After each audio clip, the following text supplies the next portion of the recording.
are you not able to experience the joy in this because you're lacking capacity with all of the other things that are going on?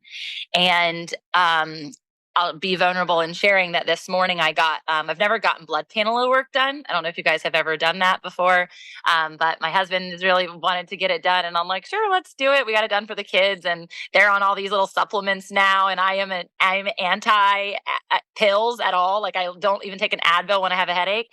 And so I've always been like, I don't need supplements. I'll get it from my food. I'll get it from the earth. I'll get it from my greens, whatever. Well, we ended up going and getting it this morning, and I know Kim is in here and has some wisdom connected to this. I got a little bit of some shocking news about my blood panel, and I, of course, my immediate response is I want to reject it. I want to be like, yeah, that's not what's going on here. But they're the ones with the medicine degree, right? They're the ones looking at actual numbers. And one of those things is in regards to capacity and their concern for adrenal fatigue and my cortisol levels. And that's one of many elements that unraveled, but that was the one thing that I consistently hear. And as female entrepreneurs that are on the call right now, I know what Sharia does on a regular basis. I know what Kimberly does. Christina, I just want to imagine that you lay around in your lavender field all day. Okay. So I'm going to come get my adrenal cortisol fix in your lavender field.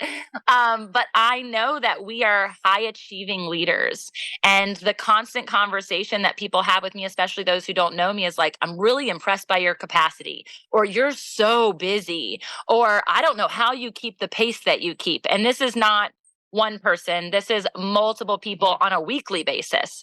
And it drives me absolutely insane because I'm like, you don't know what the Lord has given me. You don't know the time that I spend daily in rest and my Sabbath experience. You don't know what my weekend, like you're not living with me. So I just feel like it's projection on their incapability or their time management skills or whatever. But numbers are numbers. And so I'm sitting here like processing all these words and all these people, like when you have a flashback or going through my mind, I'm like, oh my gosh, has this been something that people have seen from the outside looking in for a really long time? And I'm just ignoring it because I'm on mission. And what does being on mission mean if your health is not good? So it was questions like, do you experience brain fog? Do you have lack of sleep? Do you, and blah, blah, blah, blah, blah. And I'm like, all of them, I'm just sitting there and I'm like, I don't think so. Then I get in my car and I just start crying. And I'm like, what? And so I guess my bringing it to the table, one with you all, is to know, what's happening in real time with people. And I love that my sister opened the floor to say what is happening in real time, something she's dealing with that also affects every other layer of what she's working on. If the feelings that she's mentioning, even connected to rejection, I think is a huge part of that trauma piece.